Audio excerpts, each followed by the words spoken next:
Red book రాజ్యాంగంలో అన్యాయం జరిగిన కార్యకర్తల కోసం వైఎస్ జగన్ డిజిటల్ బుక్ తీసుకొచ్చారన్నారు మాజీ ఎమ్మెల్యే కాటసాని రాంభూపాల్ రెడ్డి. కూటమి ప్రభుత్వం అరాచకాలు ఆపకుంటే వేధింపులకు పాల్పడిన వ్యక్తుల పేర్లు డిజిటల్ బుక్లో నమోదవుతాయని హెచ్చరించారు. రానున్న రోజుల్లో అక్రమ కేసులు పెట్టిన వారిని చట్టం ముందు నిలబెడతామని హెచ్చరించారు రాంభూపాల్ రెడ్డి.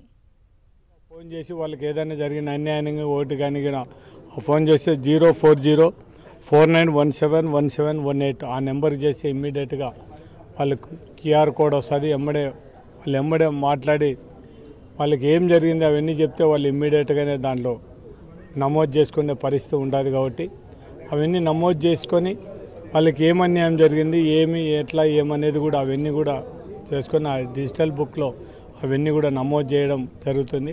రేపు పొద్దున మళ్ళీ మన గవర్నమెంట్ వచ్చిన తర్వాత వాళ్ళకి ఏ విధంగా అన్యాయం జరిగింది, ఎవరు అన్యాయం చేసినారనేది కూడా దాని మీద ఖచ్చితంగా చర్యలు తీసుకోవడానికే మా నాయకుడు జగన్మోహన్ రెడ్డి గారు ఈ డిజిటల్ బుక్ పెట్టడం జరిగింది. కాబట్టి ప్రతి ఒక్క కార్యకర్త అన్యాయం జరిగిన వాళ్ళు అందరూ కూడా దీన్ని సద్వినియోగం చేసుకోవాలని కార్యకర్తలకు అందరికీ కూడా విజ్ఞప్తి చేస్తున్నాము.